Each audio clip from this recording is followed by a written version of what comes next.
என் பேர் குமார், சின்னசூரியில இருந்து வரேன். நபிகள் நாயகமே சொல்லியிருக்காரு, நான் இறந்த இடத்துல ஒரு கட்டடம் இருக்கக்கூடாது அப்படின்னு சொல்றாரு. ஆனா ஒரு 2 முஸ்லீம் நண்பர்கள் பேசிக்கிறாங்க. ஒருத்தர் சொல்றாரு தர்காவே வேணாம், இடி அங்க தொழுகாத அப்படின்னு சொல்றாரு. இன்னொரு நண்பர் சொல்றாரு அது சரிதான், அங்க போலாம் அப்படின்னு சொல்றாரு. இது இல்ல உங்க அர்த்தம். அழகான கேள்வி கேட்கிறாரு. நபிகள் நாயகமே என்ன சொன்னாங்கன்னு கேட்டா, என்னுடைய சமாதியை கட்டக்கூடாது என்று சொன்னாங்க. அது உண்மைதான். அப்ப நபிகள் நாயகம் இப்படி சொல்லி இருக்கும் பொழுது, இறந்து போன சமாதியை போய் கட்டலான்னு ஒருத்தர் சொல்றாரு, ஒருத்தர் இடின்னு சொல்றாரு. அது எதை இஸ்லாம்னு எடுத்துக்கிறதுன்னு நபிகள் நாயகம் சொல்றதான் எடுத்துக்கொள்ளணும். இஸ்லாத்தினுடைய அத்தாரிட்டி யாரு? நபிகள் நாயகம் தான். அப்ப நபிகள் நாயகம் இந்த இறந்து போனவர் சம்பந்தமா என்னென்ன சொன்னாங்கன்னு கேட்டா, அவங்களுடைய மரண படுக்கையில் இருக்கும் பொழுது 5 நாள்ல மரணிக்க இருக்கிறாங்க, கடைசி நேரத்தை அடைஞ்சிட்டாங்க. அப்ப என்ன சொல்றாங்க நபிகள் நாயகம் எழுந்து உட்கார்ந்து சொல்றாங்க, கிறிஸ்தவர்கள், அன்னைக்கு இருந்த கிறிஸ்தவர்கள், அன்னைக்கு இருந்த யூதர்கள், அவர்கள் மீது அல்லாஹ்வுடைய சாபம் இறங்குற மாதிரி நடந்து கொண்டார்கள்.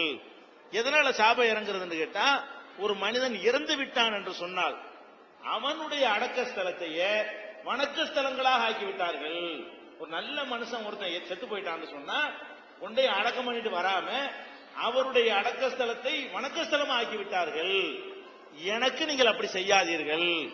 நான் இறந்த பிறகு என்னுடைய அடக்க ஸ்தலத்தில் விழா நடத்தாதீர்கள், என்னுடைய அடக்க ஸ்தலத்தில் வழிபாடு நடத்தாதீர்கள், என்னுடைய அடக்க ஸ்தலத்தில் எந்த விதமான சடங்கு சம்பிரதாயம் நடத்தாதீர்கள் என்று நபிகள் நாயகம் தெளிவா கட்டளை போட்டாங்க.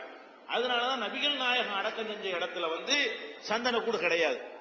அவங்களுடைய குறிப்பிட்ட நினைவு நாள், இறந்த நாள், பிறந்த நாள் நாங்க கொண்டாடுறது. நம்ம நாட்டில் மீலாது விழான்னு கொண்டாடுறாங்க விளங்காம, அது இஸ்லாத்துல கிடையாது. இந்த பிறந்த நாள் இறந்த நாள்ங்கிற டாபிக்கே நபிகள் நாயகத்துக்கு கிடையாது. அப்படி தனக்கு கூட சமாதி கட்டக்கூடாது என்று சொன்னார்கள். எல்லா சமாதிகளும் எடுக்க சொன்னார்கள். எந்த ஒரு மனிதனுடைய சமாதியா இருந்தாலும் தரமட்டமா தான் ஆக்கணும். ஒரு ஆள் அடக்கம் பண்ணிட்டோம்னு சொன்னா அது தரமட்டத்துக்கு தான் அந்த அடக்கத்தலம் இருக்கணுமே தவிர உயர்த்தி கட்டாதீர்கள். யாரா இருந்தாலும் உயர்த்தி கட்டாதீர்கள். அது 2 நன்மை ஏற்படும். உயர்த்தி கட்டுறதுனா ஒண்ணு வழிபாட்டு தலமா போயிடும், இல்லைன்னா இடப்பற்றாக்குறை ஏற்பட்டு போயிடும். ஒரு சின்ன இடத்திலேயே லட்சக்கணக்கான பேரை முஸ்லீம்கள் நாங்க அடக்க முடியும். கட்டிட்டீங்கன்னு சொன்னா அது அவனுக்கு ரிசர்வ் ஆகி போயிடும், இடம் பத்தாம போயிடும், மறுபடியும் ஒரு வாங்கிட்டே இருக்கணும். நாங்க என்ன செய்வோம், முஸ்லீம்களுடைய அடக்கஸ்தலத்துல என்னை அடக்கம் பண்ண இடத்துல வேற ஒரு ஆளை மறுபடியும் போடுவாங்க. கொஞ்ச நாள் கழிச்ச பிறகு என்னை அடக்கம் பண்ணிருப்பாங்க, நான் மக்கி மண்ணா போயிருவேன். ஒரு வருஷம் கழிச்சு அதே இடத்துல வேற ஒரு அடக்கம் பண்ணுவாங்க. ஒரு இடத்துக்குள்ள பல பேர் அடக்கம் செய்யப்படுவாங்க. அந்த மாதிரி எல்லாம் இந்த இட வசதி நெருக்கடி எல்லாம் கூட ஏற்படாது. அதுக்காக சொன்னாங்க சமாதியில எந்த கட்டுமானம் இருக்கக்கூடாது, சமாதியில் பூசக்கூடாது, சமாதியை அலங்கரிக்க கூடாது, எந்த மனுஷனுக்கு சமாதி கட்டக்கூடாது, சமாதிக்கு மேல வழிபாட்டு தலம் கட்டக்கூடாது என்றெல்லாம் நபிகள் நாயகம் அவர்கள் கடுமையான உத்தரவு போட்டிருக்கிறார்கள். அப்படி இருக்கும் பொழுது எங்க நம்ம நாட்டில் உள்ள முஸ்லிம்கள்ல சில பேரு இறந்து போன ஆட்களை புதைச்சு வச்சுக்கிட்டு அதை வழிபாட்டு தலம் ஆக்கிட்டாங்க. நம்ம திருச்சியில கூட இருக்குது நத்தர் சா தர்காண்டு. நத்தர் சாங்கிறவர் யாரு? அவருக்கு அல்லாவா? அவருக்கு இறைவனா? அவர் ஒரு தாய் தந்தைக்கு பிறந்தாரு, வாழ்ந்தாரு, சாப்பிட்டாரு, குடிச்சாரு, நோய்வாய்ப்பட்டாரு, முதுமை அடைஞ்சாரு, இறந்து போயிட்டாரு. இறந்து போனதுக்கு பிறகு அப்புறம் என்ன பவர் வருது ஆள்கிட்ட இருக்கு? அவரை கொண்டு அடக்கம் பண்ணி வச்சுக்கிட்டு இறந்து போனவர்கிட்ட போய் கேட்கிறாங்க, நான் நத்தர் அவுளியாவேண்டு, அது மாதிரி நாகூர் ஆண்டவரேன்னு கேட்கிறாங்க, ஏர்வாடி இப்ராஹிம்னு கேட்கிறாங்க. அந்த ஏர்வாடியில தான் போய் என்ன பண்ணாங்க, பைத்தியக்காரங்களை கட்டி போட்டு வச்சு அப்படி எரிஞ்சு கறிக்கட்டையா போனாங்க. அவர் ஒண்ணு பண்ண முடியல, ஏர்வாடியில் அடங்கி இருக்கிறவர் கண்ணு முன்னாடி பார்த்தோம். அப்ப இறந்தவர்களுடைய அடக்கத்தலத்தில் எதுவும் செய்யக்கூடாது என்பதுதான் இஸ்லாத்தினுடைய நிலைப்பாடு. ஆனா இது எப்படி எங்கள்கிட்ட வந்துச்சுன்னு கேட்டா, இப்ப இஸ்லாத்துல வந்ததெல்லாம் யாருன்னு கேட்டா பிற மதத்துல இருந்து தான் வர்றாங்க. இந்தியாவை பொறுத்த வரைக்கும் நாங்க பரம்பரை முஸ்லீம் கிடையாது. நாங்க ஏற்கனவே சாமி கும்பிட்டு இருப்போம், தேர் திருவிழா நடத்திருப்போம், பலவிதமான சடங்குகள் செஞ்சிருப்போம்ல. இப்ப இஸ்லாத்துக்கு வர்றோம். இஸ்லாத்துக்கு வந்து அதெல்லாம் இல்ல. உடனே வந்தவன் என்ன செய்யறான்னு கேட்டா, எங்க ஆள்கிட்ட மத குருமாட்டு போய் கேட்கறான், என்னங்க இஸ்லாத்துக்கு வந்துட்டோம், நாங்க தேர்லாம் இருக்கு, இங்க தேர் எங்க? தேர்லாம் கிடையாதுப்பா, இல்ல அங்க போயிருவோம், அங்க போய் தேர் எழுப்போம், அப்ப கூட அங்க எடுத்துக்கிறோம். அப்படித்தான் சந்தன கூட உண்டானது. அவன் அங்க போயிடக்கூடாதுங்கிறக்கா என்ன பண்ணாங்கன்னு கேட்டா இங்க கொடுத்துட்டாங்க. அப்ப நாங்க கடவுளுக்கு அபிஷேகம் பண்ணணும்னு கொண்டு வர்றோம். அபிஷேகம் எல்லாம் கிடையாதுடா, அல்லாவுக்கு எப்படி அபிஷேகம் பண்றது?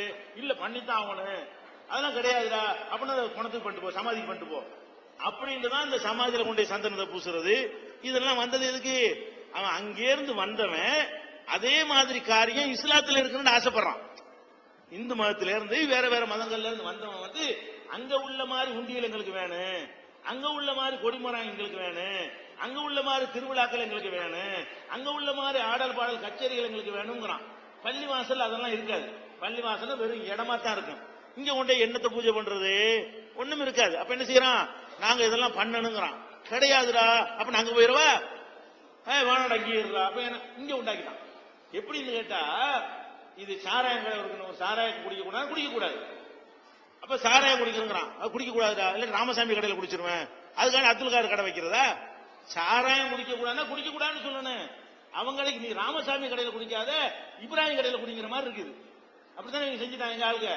அப்ப அதனால இந்த தர்கா என்பது இஸ்லாத்துக்கு அறவே சம்பந்தம் இல்லாத விஷயம். செத்து போன மனிதர்களை வழிபடுவதை நபிகள் நாயகம் ஒழிச்சு கட்டினாங்க. நபிகள் நாயகத்தை கூட நாங்க வழிபடுறது கிடையாது. இறைவன் கடவுளை தான் நாங்க வழிபடுறோம். நபிகள் நாயகத்தை மதிக்கத்தான் செய்வோமே தவிர நபிகள் நாயகமே நீங்க தான் எங்களுக்கு எல்லாம் நாங்க பேசக்கூடாது. அந்த மாதிரியான ஒரு வழிமுறையை தான் உண்டாக்கினார்கள். இது சம்பந்தமா கூடுதல் விளக்கம் அறிவதற்காக வேண்டி தர்கா வழிபாடுன்னு ஒரு புஸ்தகம் போட்டிருக்கிறோம். தர்கா எப்படி தோன்றியது, அந்த நம்பிக்கைக்கு அடிப்படையா எது இருந்தது, அதுல எது சரியான நிலைப்பாடு, அதுக்குரிய ஆதாரங்கள் என்ன என்பதெல்லாம் விரிவா விளக்கி இருக்குது. அந்த புஸ்தகம் அந்த சகோதரர் கொடுப்பாங்க. தர்கா வழிபாடு